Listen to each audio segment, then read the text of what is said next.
particular, in my journey with where I belong, is that I am left truly still asking the question, where do I belong? Um, so every city that I travel to, I wonder whether it's calling me, whether this is it, whether this is the place. As of now, just living here in Singapore, I'm almost quick to answer that, yes, this is it, this is going to be the place. But I remember when I moved to Peru in South America, I felt the same way. I was really disappointed when my ex-wife at the time and I had moved to Switzerland and found that we had to leave, because I thought that was the place, because Switzerland was like bringing that whole memory back of Winnipeg, where I spent a good chunk of my life.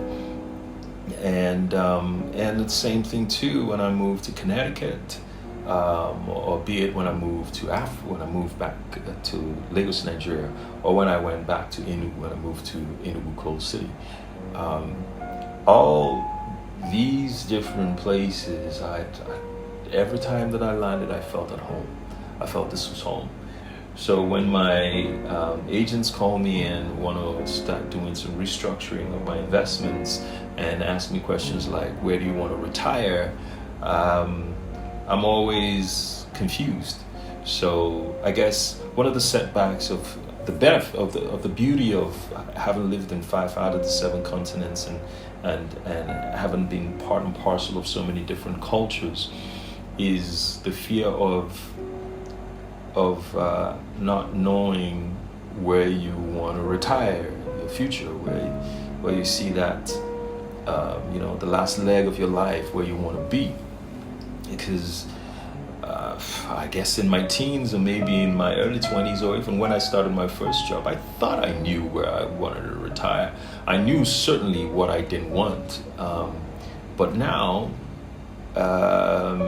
it's my vision of that has become even more vague. So I would say that that's one of the setbacks, truly, of having had the privilege of living in so many different parts of the world. So with the film, I think the first 10 minutes of it would be me really addressing that aspect. So the travel out to Canada, how that influenced my travel out to South America, when I lived in South America, when I lived in Europe, when I lived in Germany, in Hamburg, when I lived in Switzerland, and even when I lived in the UK. All these places were places that I lived for an extended period of time, got to know the culture, got to know the people, got to live extensively there,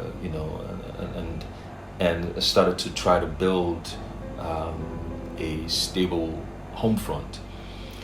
So that is going to be the first thing, the first 10 minutes of the film.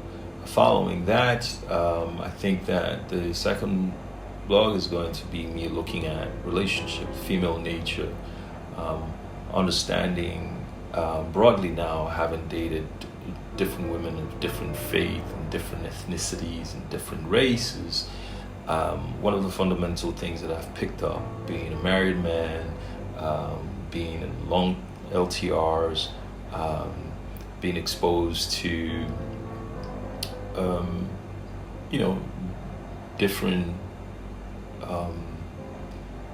different ideologies to relationship, dominant, equality, what feminism is, what the masculine frame is in that game front.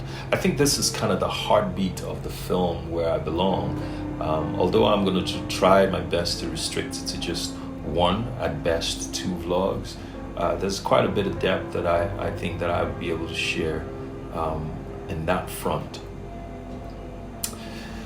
Then as we move further, I'm going to talk about purpose, and I'm hoping that this will be truly the heartbeat of these vlogs and this film review itself. I will reflect a little bit on my past, and definitely touch on the dichotomy of being an artist and being an engineer at the same time.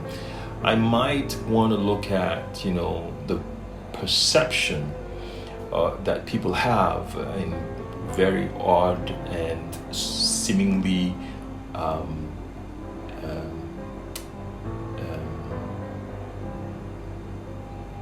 unsettled or indecisive, as they called it, indecisive people like me were not considered professionals, because how could you be an aerospace engineer and you have a band? How could you be how can you be a coder and you do paintings and you make films? So that underlying thing about professionalism and what that really means, that might be I might come at it from a very creative and very poetic standpoint, but it will attempt to address and emphasize some of the core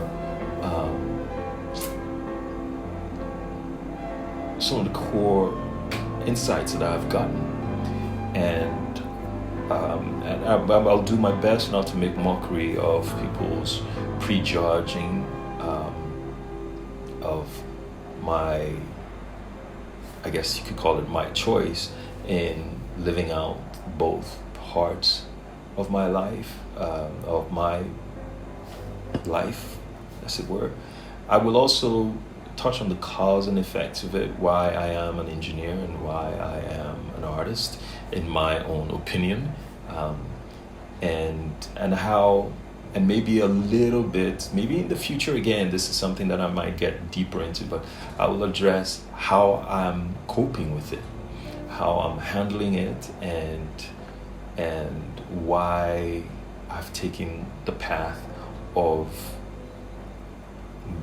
balancing as opposed to getting rid of one and taking on another. And then I think that episode 5 of 6, so that would have been, so far as about talking about purpose, I'm going to try to condense it as much as I can into that. 5, I will talk about my relationship with my mother. I think there's something unique and spectacular about that. I will share with you a music video that also we produced at the time called Mama. It was a music video that was produced by under the same umbrella of the National Film Board of Canada. I think I've released it a couple times online, but I will re-release it again. I'm working with the National Film Board right now to get me the raw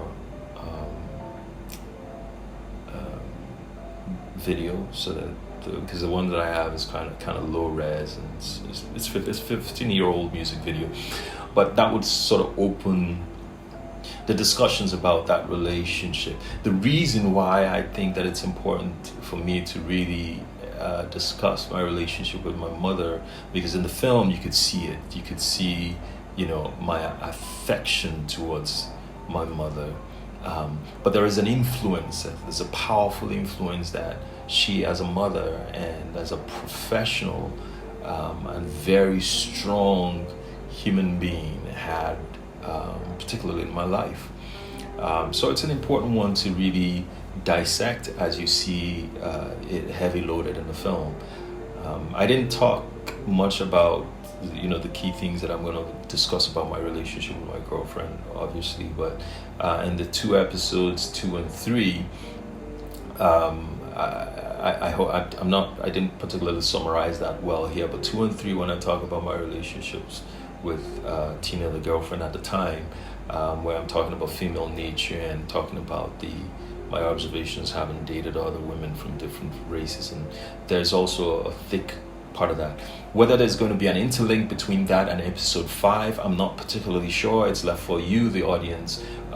When you watch the series, you could decide for yourself whether there truly is anything in there. Then the final episode will be the man that I have tattooed on my chest here, my late father. I think that culminates everything for me. Passed over 2 years ago, and that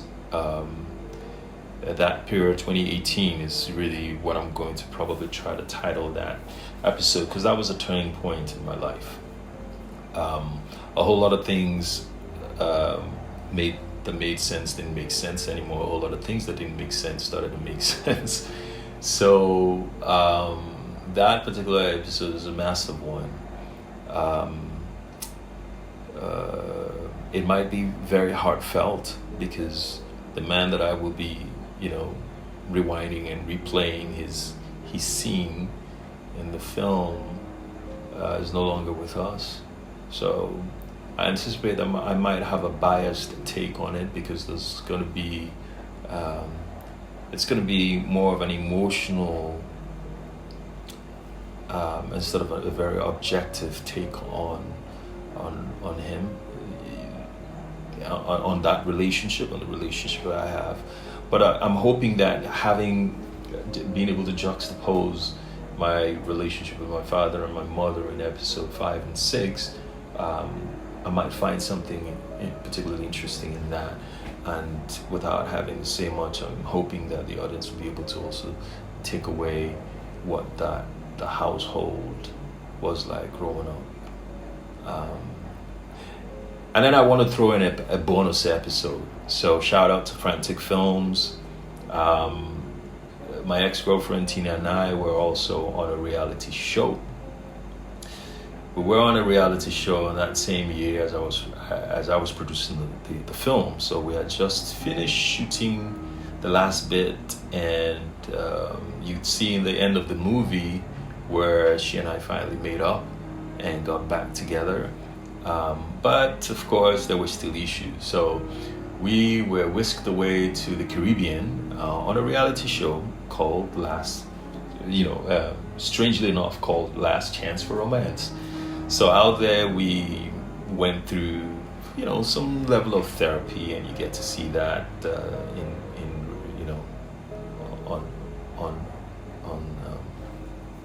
peeled away. So our relationship just peeled away by a therapist and a TV host and that sort of thing in beautiful Caribbean. It was a great time. So that would be sort of the bonus piece there. But in that piece, I think that I might, it will also allow you as the audience to really see the character, me as an individual, because I know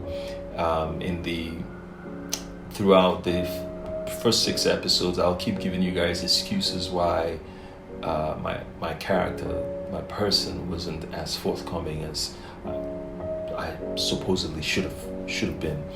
So with that, you get to see me now working not both behind the camera and in front of the camera anymore. It'll be just me, just being me.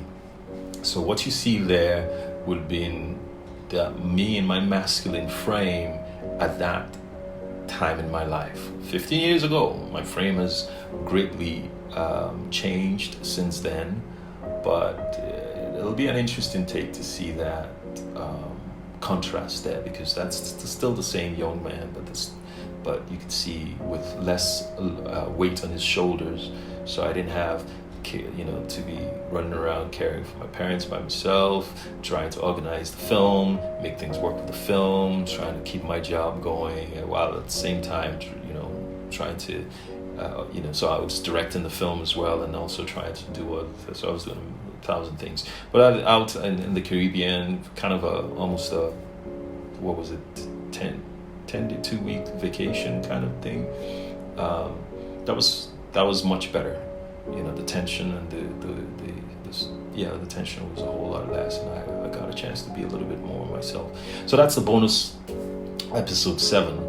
So with these, I'm hoping that I'd be able to wrap up and really put forward the man that I am, for real, for those who care about the documentary. And and I have to just say one last thing. Those of y'all in Team Tina, I'm also Team Tina.